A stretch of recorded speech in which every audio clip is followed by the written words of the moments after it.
Most brides dream of walking down the aisle in white. I watched my parents hand my entire $15,000 wedding fund to my sister 3 weeks before my wedding. My fiancé was sitting right there, an IRS criminal investigation special agent. He just smiled. What he did next at that dinner table changed everything in under 60 seconds. My name is Charlene Kelly. I'm 32 years old. 3 weeks before my wedding, my parents invited my fiancé and me to dinner. I thought we were there to go over centerpieces, seating charts, and the last few details. I was wrong. My father waited until the plates were cleared. Then he looked me straight in the eye and said, "We gave your $15,000 wedding fund to your sister. She deserves a real wedding." The room went silent. I didn't cry. I didn't argue. I just looked at my fiancé. Nathan stood up. He unlocked his phone, turned toward my mother's iPad, and said, "Vanessa, do you want me to tell them what I do?" My parents looked confused. My sister didn't. She was already on FaceTime, and the second she saw his screen, all the color drained from her face. That was the moment my parents realized something Vanessa had known for months. They had just stolen from the wrong daughter, and she had just dragged them into a problem she was terrified to explain. Nathan took my hand. We walked out without another word. My family thought I would do what I had always done, stay quiet, clean up the mess, and keep loving them anyway. They were wrong. Because my sister knew exactly what my fiancé was capable of. She just hadn't warned them in time. If your parents ever gave your wedding money to your sibling, drop a like right now. You'll want to hear what happened next. Let me take you back. 8 years back. I was 24, fresh out of college. My first real job as a financial analyst. Starting salary, $48,000 a year.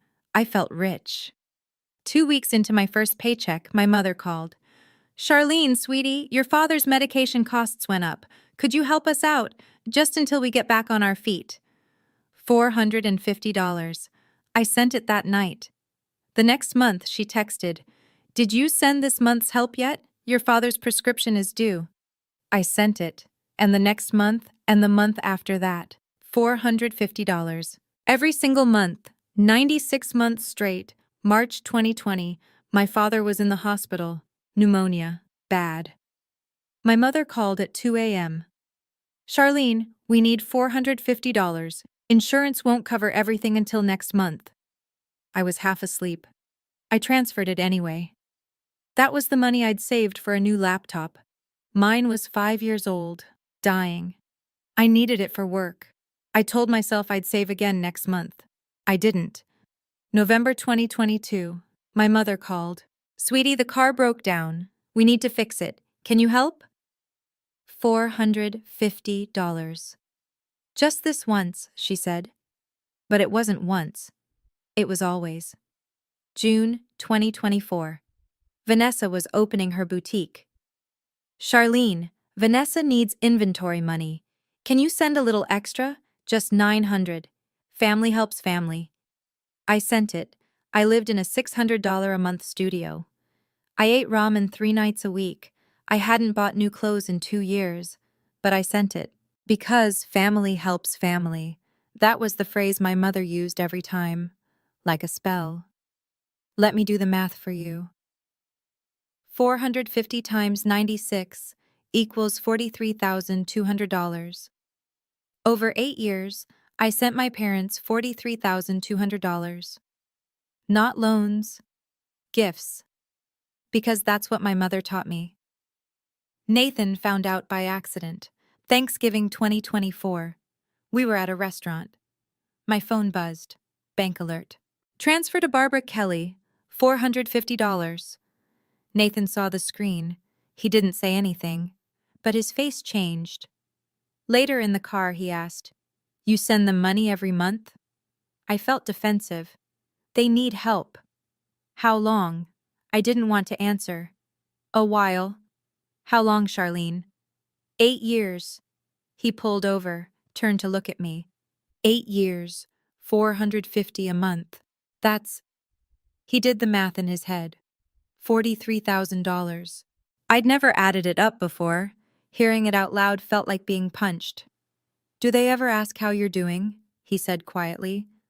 "Or just when you're sending it?" I looked out the window.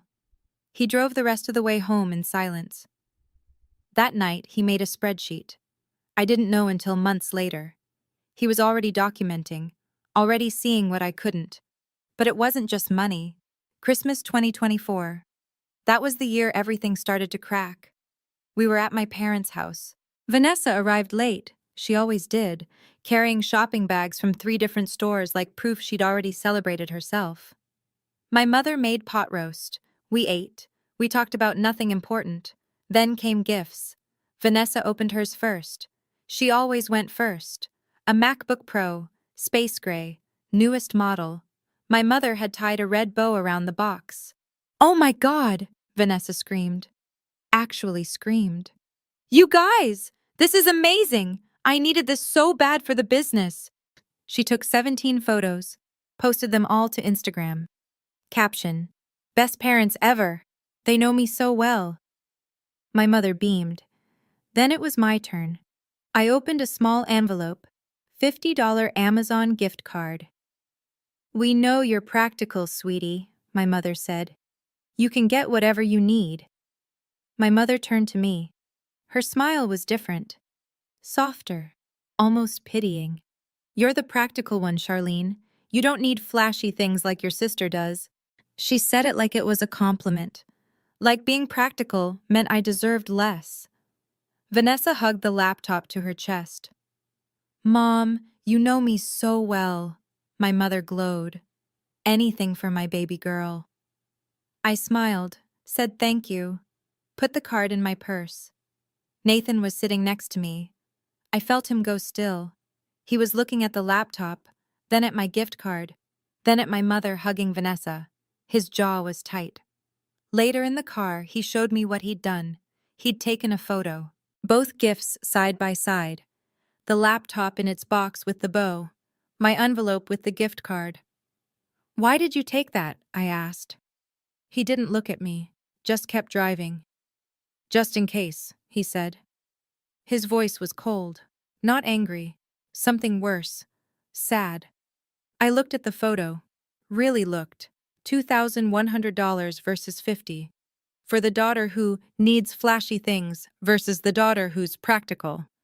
I deleted Instagram that night. I'm 32 years old. I make $72,000 a year as a senior financial analyst. But in my family, I was still the practical one. The one who didn't need much. The one who would understand. Here's what I started to notice. The geography of love. My parents lived in a suburb between Philadelphia and Charleston, 2 hours from me, 5 hours and 48 minutes from Vanessa. But here's the pattern. Every event Vanessa had, they drove 5 hours and 48 minutes. Every event I had, too tired, too far. May 2025, I got promoted. Senior financial analyst, $12,000 raise. I called my parents. "That's wonderful, sweetie. We're so proud." I asked if they wanted to celebrate. Dinner that weekend, just 2 hours away. "Oh, Charlene, that's a Wednesday. Your father has his bowling league. Maybe next time." That same month, Vanessa had a pop-up shop. Some rented storefront in Charleston where she hung 30 pieces of clothing on racks and called it an event. My parents drove 5 hours and 48 minutes. They hired a photographer. $1,200 of catered food. My mother posted 34 photos to Facebook. In 28 of them, she was hugging Vanessa. I got a text. "Congrats on the promotion, sweetie." One sentence, one emoji. Nathan saw the post. We were having coffee that Sunday morning when they popped up in my feed. He didn't say anything. He just pulled up Google Maps. He typed in my parents' address, then mine. 1 hour and 52 minutes. Then he typed in Vanessa's address. 5 hours and 48 minutes. He took a screenshot. "Just in case," he said again. But it wasn't just the promotion they missed. April 2023. I was hospitalized. Emergency appendectomy. 3 days in the hospital. Nathan stayed with me. Slept in the chair. Brought me food I could actually eat. My parents? One text. Sorry to hear you're not feeling well, sweetie. Mom's helping Vanessa prep for her pop-up this weekend. Feel better soon. No visit, no call, not even flowers. Nathan's mother drove 2 hours, brought homemade soup, sat with me for 4 hours. She wasn't even my mother yet. Nathan pulled up his spreadsheet. He'd been tracking it all. Miles driven for Vanessa, 1,206 months. Miles driven for Charlene, 0. Events attended for Vanessa, 8. Events attended for Charlene, 0. He showed me the numbers. I stared at the screen. This isn't in your head, he said quietly. This is real. This is measurable. This is a choice they're making. I started crying, not because I didn't know, but because seeing it written down made it impossible to pretend anymore. Comment IRS if you want to know what Nathan was building toward. And drop your city and time zone so I know you're real. 2 weeks later was Vanessa's 25th birthday. I knew something was happening because my mother stopped answering my calls. Then I saw Instagram. Miami. Fontainebleau Hotel. 3 nights. My parents. Vanessa. 6 of Vanessa's friends. 47 photos. My father in a resort pool. My mother in a cabana. Vanessa in a white sundress with a birthday sash, holding an $18 cocktail. Caption: Surprise Miami B-Day bash for our girl. So grateful for my amazing family. #blessed #family first. I wasn't invited. I wasn't told it was happening. I looked up the hotel later. 3 nights for that many people. Roughly $4,500. My birthday that year? 3 months earlier. I turned 28. My mother sent a text at 9 p.m. Happy birthday, sweetie. Sorry we missed your call. We were at Vanessa's photo shoot. I'd stopped expecting cake years ago, but Nathan wasn't used to it. They spent $4,500 on her birthday, he said quietly. What did they spend on yours? I didn't answer. We both already knew. Now let me tell you about Vanessa. My sister wasn't cruel. She was just completely blind to anyone else's reality. She started her Instagram in 2022. Lifestyle content, coastal vibes, coffee cups and linen dresses, and her apartment with the good light. By 2025, she had 88,000 followers. She posted every day, sometimes twice, her morning routine, skincare, outfits, breakfast smoothie bowls arranged like art. And then there was the boutique, VanessaKellyStyle.com, an online store selling women's clothing, $30 to $70 per item. Curated coastal vibes. She asked me to build the website. Charlene, you're so good with this stuff, just the basics. I spent 2 weekends setting it up. I paid for the domain and 3 years of hosting. $180. Then she asked me to take product photos. Every weekend for 2 years, I drove to her apartment. White backgrounds, good lighting, edited, uploaded. She thanked me once, in an Instagram story. It expired after 24 hours. What she didn't post: who paid for the website, who took the photos, who sent $500 every time she texted emergency. What she did post: running my own business at 26, dreams come true when you work hard and have amazing support. Then June 2025. Vanessa got engaged. Connor, 29, sales manager. His family owned 3 car dealerships. Money, stability. Good looking enough to photograph well. My mother called the day it happened. Charlene, Vanessa is engaged. Connor's family owns dealerships. Our baby girl is marrying up. I'd been engaged to Nathan for 2 years at that point. When I told my parents back then, my mother said, "That's nice, sweetie." Vanessa's engagement announcement got 2,341 likes. My parents left a comment with 6 lines of text and 14 emojis. My engagement announcement, 2 years earlier, got 687 likes.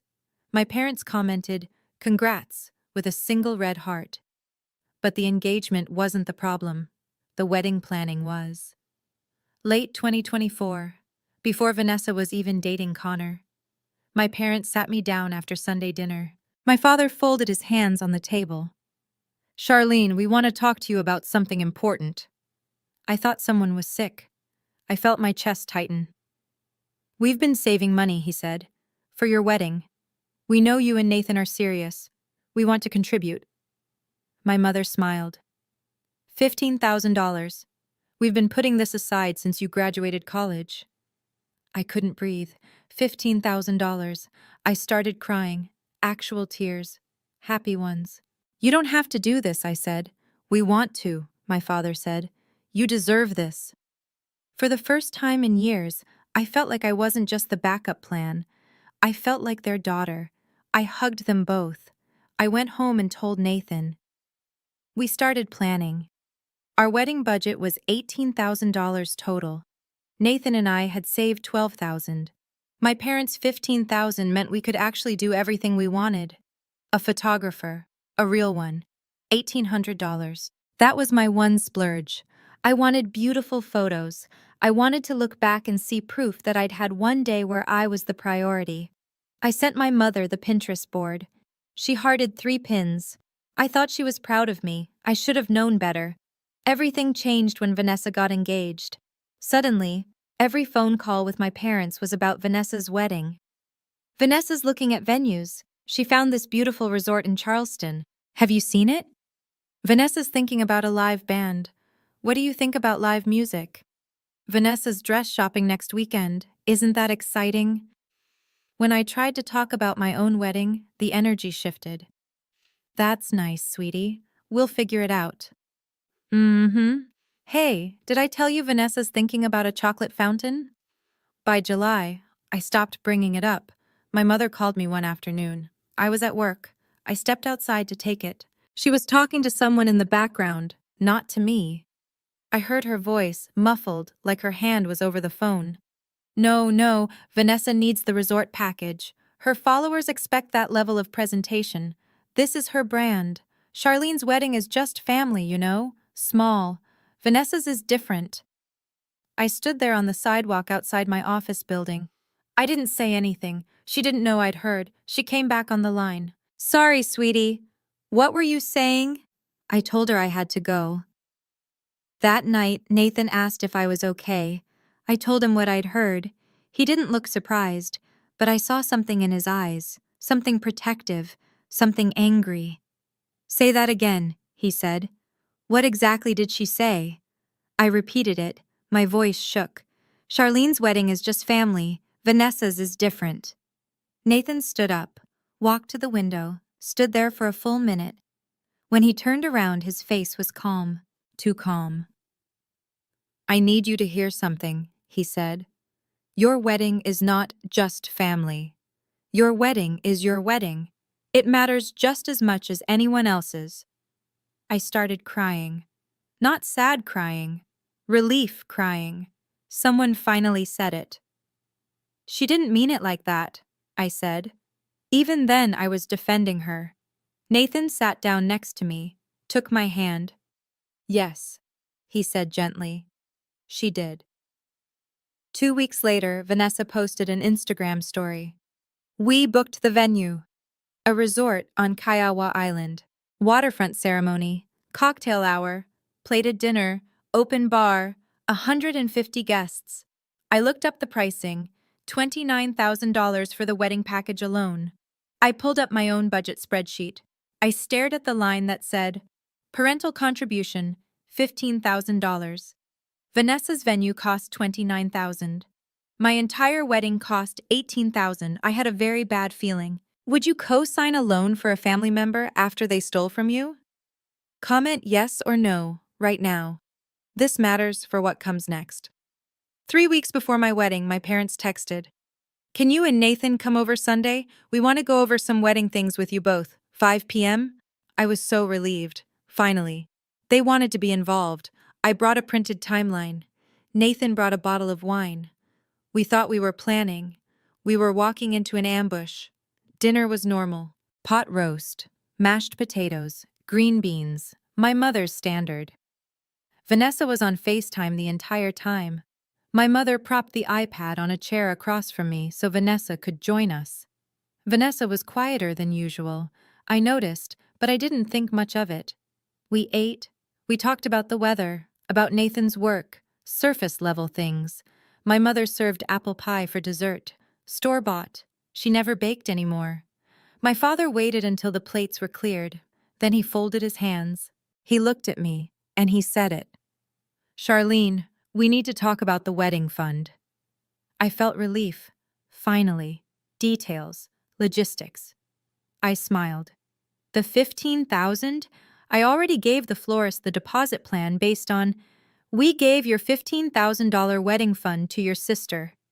I stopped talking. The room was completely silent. My father kept going. "She deserves a real wedding."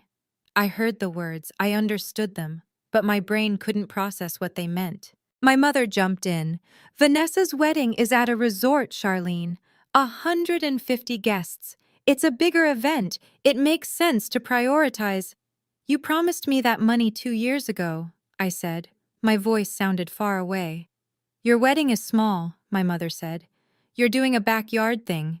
You don't need $15,000 for that." My father nodded. "Vanessa's wedding will be photographed. It matters for her business, for her future." "And you're financially stable," my mother added. "You can handle this." I looked at Nathan. He was staring at my father. Very still, very quiet. I didn't cry. I didn't scream.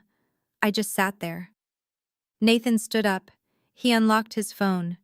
He turned toward the iPad where Vanessa's face filled the screen. "Vanessa," he said. His voice was calm, too calm. "Do you want me to tell them what I do?" My parents looked confused. Vanessa didn't say anything, but I watched her face. I saw the exact moment she understood. All the color drained from her skin. My mother frowned.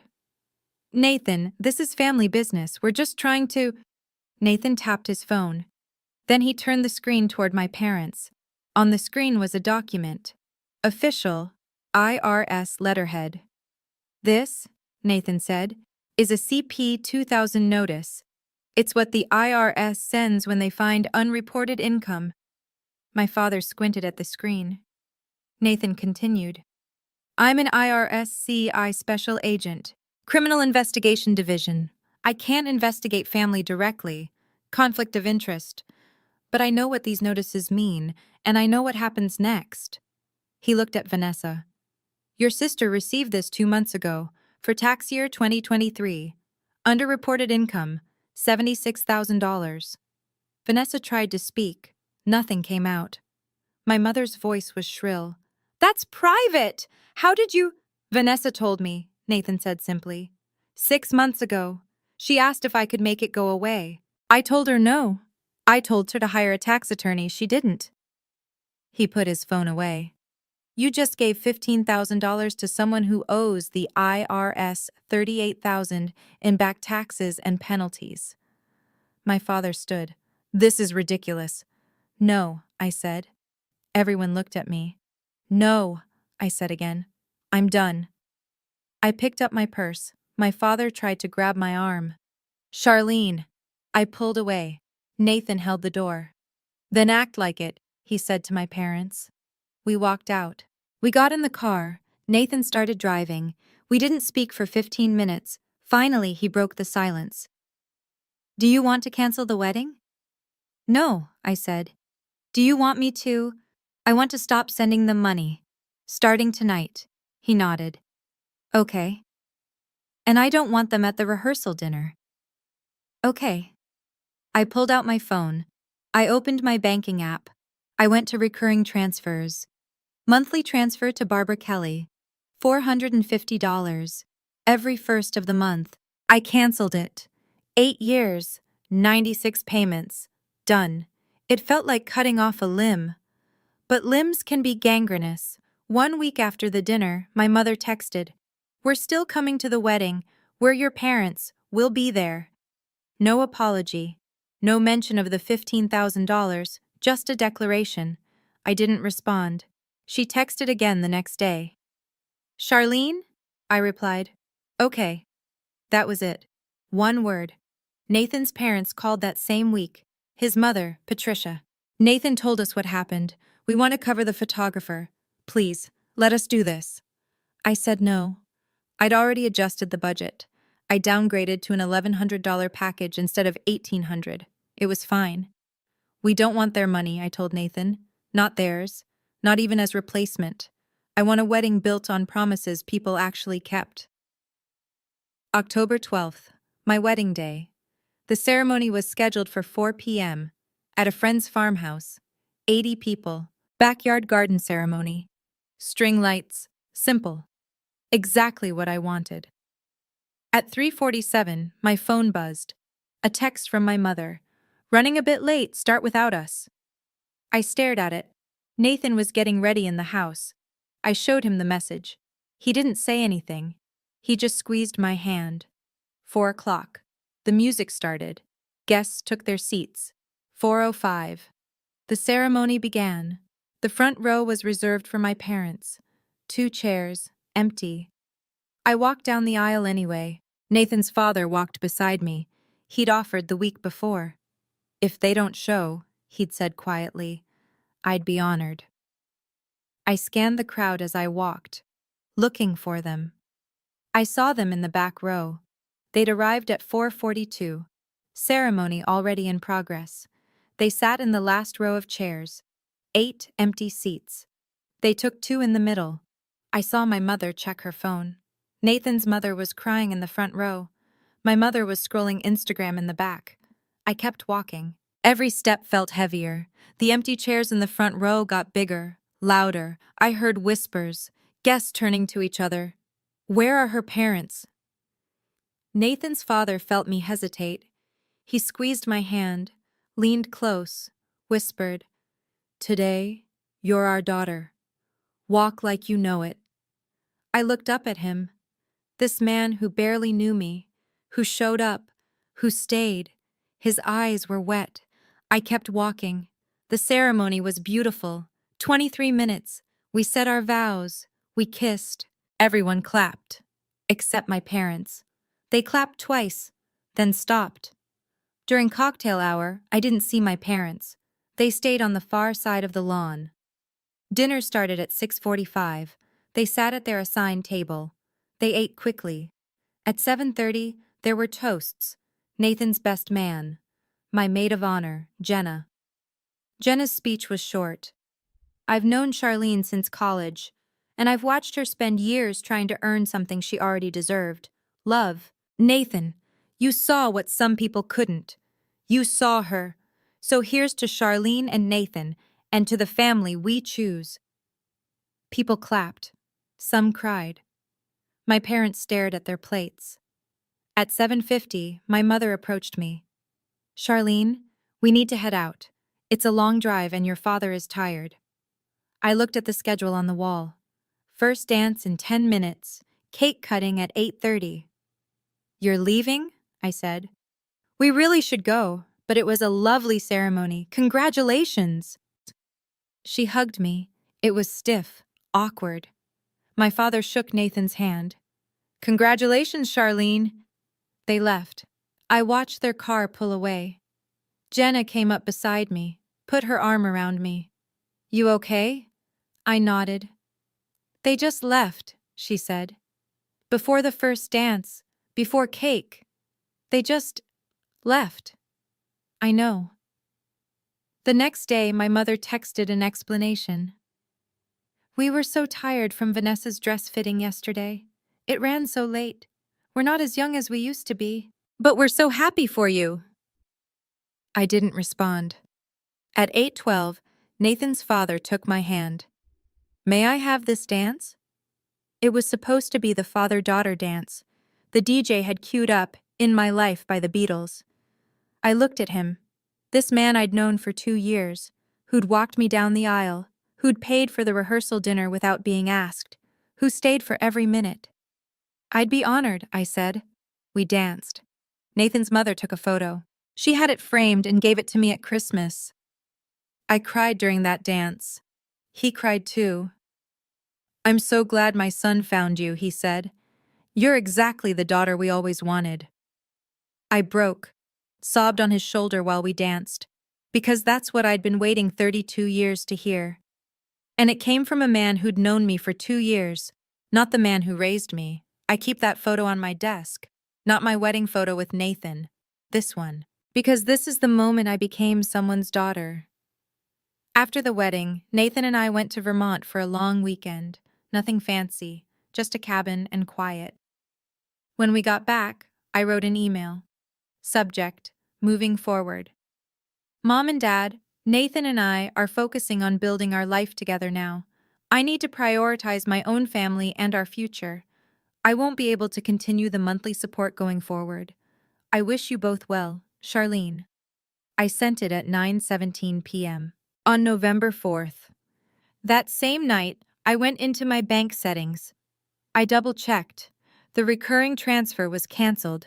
Last transfer, October 1st, $450. I expected anger. I expected pushback. I got silence. For 3 days. Then came the flood. That same week, Vanessa had her housewarming party. She and Connor had bought a townhouse in Charleston, 3 bedrooms, renovated kitchen, Instagram ready. She posted 47 times between November 6th and 8th. My parents drove 5 hours and 48 minutes. They stayed 3 days. They helped unpack boxes. They arranged furniture. They held champagne glasses in every photo. One post showed a custom kitchen backsplash. White subway tile with gray grout. Professional installation. The caption: "My amazing parents surprised me with this custom backsplash. I'm so blessed." The contractor was tagged. I looked him up. $2,200. That same week, I texted my parents. Nathan and I moved into our new apartment. Would you like to visit? 2 hours later, my mother replied, "A 2-hour drive is too tiring for us at our age. Maybe next time, sweetie." Our apartment was 1 hour and 52 minutes away. Charleston was 5 hours and 48 minutes. They visited Vanessa 3 times in 2 months. November, December, January. They visited me 0 times. Nathan made a spreadsheet. He didn't show me at first. Then one night he pulled it up. Parental visit log, it said at the top. Distance, time, frequency. By child. 6-hour drive, 3 times. 17 hours and 36 minutes total. Vanessa. 2-hour drive, 0 times, 0 minutes. Charlene. He showed it to me. I laughed. Then I cried. Then I stopped checking their Instagram. 2 weeks after I sent the email, my mother started calling. November 18th. 7:42 a.m., missed call. 2:15 p.m., missed call. 9:33 p.m. Text: "Charlene, we need to talk. You can't just cut off your family like this." November 19th. 6:51 a.m. Text: "I don't know what Nathan is telling you, but family is forever." 11:20 a.m. Text: "Your sister is struggling and you turn your back?" 8:44 p.m. Text: "How can you do this to us?" 23 texts in 1 week, 8 missed calls, 4 voicemails I didn't listen to. The texts kept coming. "We raised you better than this. After everything we've done for you, you're being selfish. Family helps family." On day 6, I blocked her number. The calls started coming from my father's phone. November 20th, 11:34 p.m. An email. Subject: disappointed, 847 words. I read it once. Nathan asked if he could read it. I said yes. He got to paragraph 3 and closed the laptop. "This isn't about family," he said. "This is about money." The word family appeared 16 times in that email. The word sister appeared 8 times. My name appeared 4 times. There was no apology, no acknowledgement, just disappointment that I wasn't doing what I was supposed to do. November 23rd, 1:28 p.m. A text from Vanessa. The first direct contact in months. "I know what this is really about. You're jealous. You've always been jealous of me. Now that I'm successful and happy, you can't stand it. That's why you won't help Mom and Dad anymore, because you're petty and jealous and you can't be happy for me. I screenshot it. I sent it to Nathan. He replied, "The entitlement is breathtaking." I didn't block her. I wanted to see if she'd apologize. 2 weeks later, my receptionist called my desk. "Charlene, your father is here. He says it's urgent." I froze. My father? He's in the lobby. He seems upset. It was Friday, December 12th, 3:45 p.m. I walked to the reception area. My father was standing near the desk. He looked stressed. He was holding a manila folder. "Charlene." He tried to smile. "Can we talk?" I brought him to a conference room, the one with glass walls. People could see in from the hallway. I texted Nathan. "My dad is here, at my office." 3 dots appeared immediately. "I'm coming down, don't sign anything." Nathan worked in the same building. Different floor, different company. We'd moved our offices at the same time by coincidence. My father sat down. He put the folder on the table. "Charlene, I need your help. Vanessa is in trouble." He opened the folder. He pulled out papers. The first page was a notice from the IRS, CP 2000. I recognized it from work. "She got a notice," he said. "There's a discrepancy with her business income." I looked at the form. Tax year 2023, underreported income. The number at the bottom, $38,200 in proposed tax and penalties.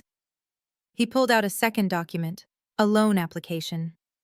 "She needs a loan, $38,000 to handle this. But she needs a co-signer, someone with good credit." He looked at me. "You understand finances.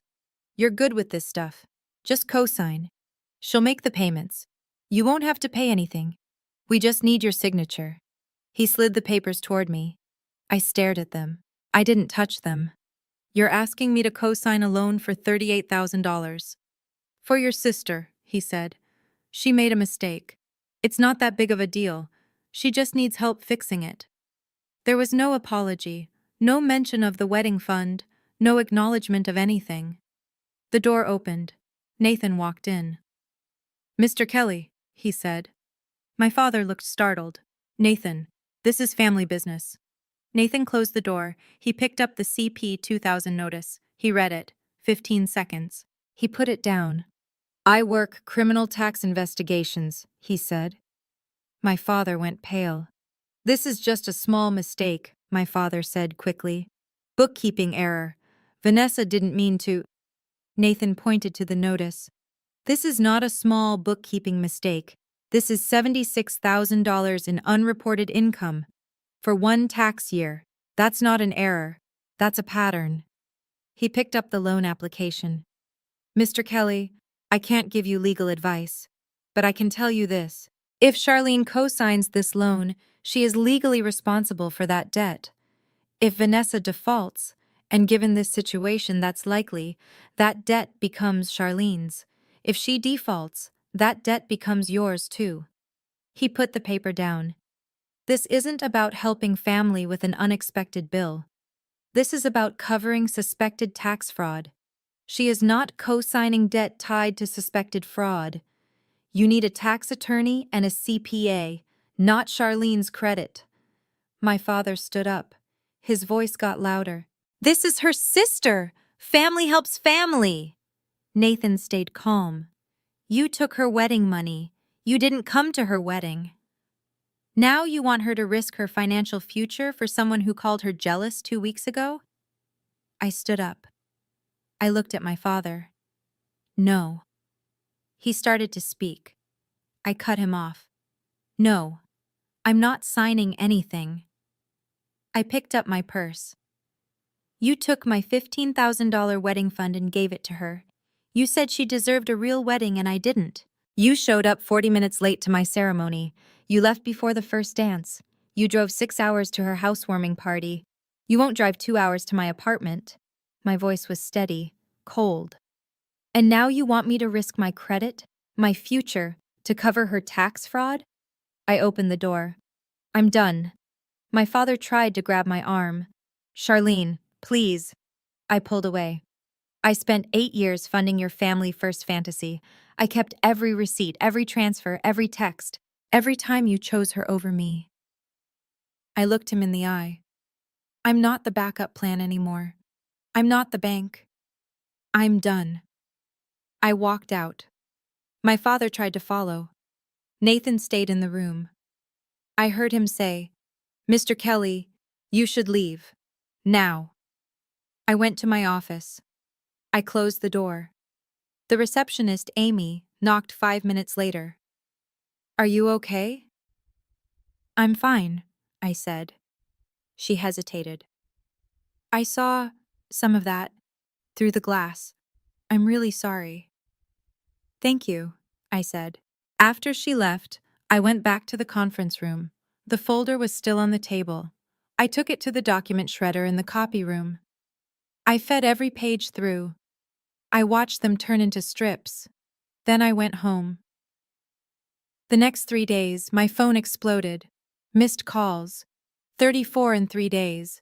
Voicemails, 11. Texts, 67. I didn't respond to any of them. On day 4, the calls stopped. I didn't feel relief. I felt nothing. Through my Aunt Linda, my father's sister, I learned what happened next. Linda still talked to me. She'd never approved of how they treated me.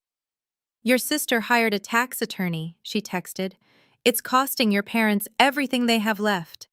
A $5,000 retainer, $350 per hour after that." Vanessa set up a payment plan with the IRS, $650 a month for 60 months, $39,000 total. Her boutique revenue dropped. 3 sponsors pulled their contracts in November and December. They didn't want to be associated with someone under IRS scrutiny. Then, in January, Connor called off the engagement. Linda texted me on January 16th. "Connor ended it. He said he can't marry someone who lies about money. Vanessa's moving back home. Your mother is devastated." Vanessa's Instagram went private on January 10th. Her last public post was January 8th. Taking time to focus on myself. Comments were disabled. But here's what went viral. Someone leaked Vanessa's CP2000 notice, posted it to a Reddit thread about influencer tax fraud. It got picked up by a TikTok account that exposes fake rich influencers. Within 48 hours, 3 more sponsors dropped her. The post got 200,000 views. Vanessa lost 11,000 followers in 1 week. February 12th, Linda sent another message. "Your parents are talking about taking a reverse mortgage on the house, or selling. They need about 15,000 to cover the lawyer and help Vanessa with the payment plan startup. The irony isn't lost on me, even if it's lost on them." $15,000. The exact amount they gave Vanessa for her wedding. The exact amount they took from me. I didn't call them. I didn't gloat. I just lived my life. It was the hardest thing I'd ever done. And the most freeing. On January 25th, Nathan's parents threw a party. A proper wedding celebration, Patricia called it. 30 people. Their house in the suburbs. Catered dinner. A slideshow of photos from our wedding. Speeches. Nathan's father stood up with a glass of wine. "Charlene, from the day Nathan brought you home, we knew. You're not just our daughter-in-law. You're our daughter, period. And tonight is about celebrating that. Not just the wedding, but you. Welcome to the family you deserve." Everyone clapped. I cried. They gave me a gift, a framed photo, me and Nathan's father dancing at the wedding, the father-daughter dance. The card said, "For our daughter, love, Mom and Dad, Pierce." I cried harder. I'd spent 32 years waiting for my parents to see me. These people saw me in 6 months. In March, my mentor Susan called me into her office. "Charlene, I'm promoting you. Associate Vice President. Financial Analysis Track." I stared at her. She smiled. "I know about your family situation. Not details, but enough. I've watched you this year. You didn't fall apart. You didn't become bitter. You set boundaries and kept working. That's the definition of leadership. Welcome to the executive track." The salary bump was $20,000. I told Nathan first. Then I called Nathan's mother. I didn't tell my parents. They didn't know about the promotion. They didn't know about the party. They didn't know about my life anymore. And for the first time, that felt like freedom. Every Sunday, I met Jenna for coffee. Same place. Elixir Coffee. Jenna was an ICU nurse. She'd seen family trauma in her work. She understood. One Sunday in February, she said something I still think about. You know what I see every day in the ICU? People waiting for family to show up. Some family comes running. Some never comes. You can't force people to see your worth. You can only decide whether you'll wait forever for them to notice. I stared at my coffee. I feel guilty, I said. Of course you do. They trained you to. That's how this works. But guilt isn't the same as wrong. You didn't abandon them, Shar. You stopped letting them abandon you. I wasn't healed yet, but I was healing. There's a difference. Nathan and I started building new traditions, Sunday dinners with his parents. We alternated. 1 week at their house, 1 week we hosted, monthly game nights with friends, second Friday of every month. We started planning our future, really planning, not waiting for approval from people who would never give it. We opened a house fund, joint savings account, goal, $40,000 for a down payment in 3 years. First deposit, $2,000. 6 months after my father showed up at my office, I was cleaning out our closet. I found my wedding planning binder, white 3-ring binder. Charlene and Nathan, October 12th, 2025 on the cover. I opened it. Page 3 was the budget spreadsheet. Printed in December 2024. One line was highlighted in green. Parental contribution, $15,000. I stared at it for 3 minutes. Nathan walked in. You okay? I held up the page. I spent 2 years planning around money they never intended to give me. And you had the wedding anyway, he said. Yeah, I said, I did. I put the binder in the recycling bin. I didn't need it anymore. I had the marriage. That was the part that mattered. People ask me sometimes if I regret cutting off my family. I don't. I regret that they made it necessary. But I don't regret choosing myself. I spent 8 years trying to earn their love, sending money, showing up, being perfect, waiting for them to see me. I have that now. I have people who see me, who choose me, who show up, just not the people I was born to. If you're sending money every month because family helps family, comment boundary below. You're not alone. A real wedding isn't the expensive one. It's the one nobody had to steal from someone else to pay for. And mine? Mine was real.